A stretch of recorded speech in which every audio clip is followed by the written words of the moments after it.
কি করে হয়? Happy birthday, happy birthday, happy birthday. Finally রাত 12টা বেজে গেল আর আজ হলো টুবাইয়ের বার্থডে আর বাড়ির সামনে সবাই ওয়েট করছে কেক নিয়ে। তো কিছু দুজনের জন্য ওয়েট করছিলাম আর কেকটা কোথায় কাটা হবে সেটা নিয়ে ডিসাইড করছিলাম। তো ওই বাড়ি থেকে একটু বেরিয়ে গিয়ে 3 মাথা একটা রাস্তার মোড় আছে, ওখানে সবাই দাঁড়িয়ে আছি। ডিসাইড করা ছিল যে এখানে কেকটা কাটা হবে, কিন্তু কি করে কাটা হবে, এখানে তো কোনো স্টুল নেই বা কিছু নেই, বা আনাও হয়নি, কারোর বাইকও নেই। তো তারপরে ডিসাইড করলো যে টুবাইয়ের নিচে বসেই কেক কাটবে রাস্তার উপরে। অ্যান্ড ফাইনালি একটা ফ্রেন্ড পাস করছিল বাইক নিয়ে, তো ওকে দাঁড় করানো হলো অ্যান্ড ওর বাইকটার ওপরে দুটো কেক রেখে কাটা হলো। আর ঠিক এক্স্যাক্টলি যেই সময় টুবাই কেকটা কাটবে সেই সময় পুরো মানে আস্তে আস্তে করে বৃষ্টিটা শুরু হলো অ্যান্ড লাস্টে ঝমঝম করে বৃষ্টি।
এটা হচ্ছে রিচুয়াল, তোমাদের রিচুয়াল, তাই তো? রিচুয়াল খানজারটা দে নাই না, যদি মাগিস তোকে এই যে কাটবো আমি। না না ভদ্র, এই দাঁড়া দাঁড়া দাঁড়া, দর্শক মণ্ডলী সবাই চলে আসো, ভদ্র শুরু করো। এই অত এদিকে রিচুয়াল ফলো করা হচ্ছে। কি করে আর না ভিজে কোনো লাভ আছে? হ্যাঁ, বৃষ্টিতে ভিজে ভালো লাগবে। ভদ্র রাখ ভাই, রাখ রাখ, মাথাটা নিচু কর, এবার গাড়িতে পড়াবে, মাথাটা নিচু কর, ওলা কই গেল, তুই গাড়িটাকে রাখ। না না না, আগে ওটা পরে তুলবি, আগে গাড়িটাকে রাখ, না আগে নিচু হ, তুমি নিচু মাথা ঢুকিয়ে দাও, মাথা ঢুকিয়ে দাও।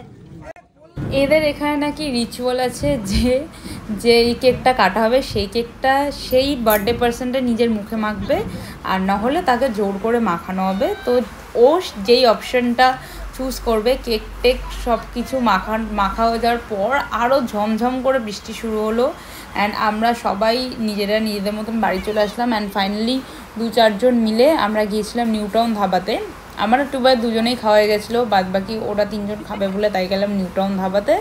আমরা সবাই মিলে অনেক গল্প করলাম। তো আজকের এই রাত্রিবেলার বার্থডে সেলিব্রেশন ব্লগটা এখানেই শেষ করলাম। ভালো লাগলে অবশ্যই একটা লাইক, শেয়ার অ্যান্ড সাবস্ক্রাইব করে দিও।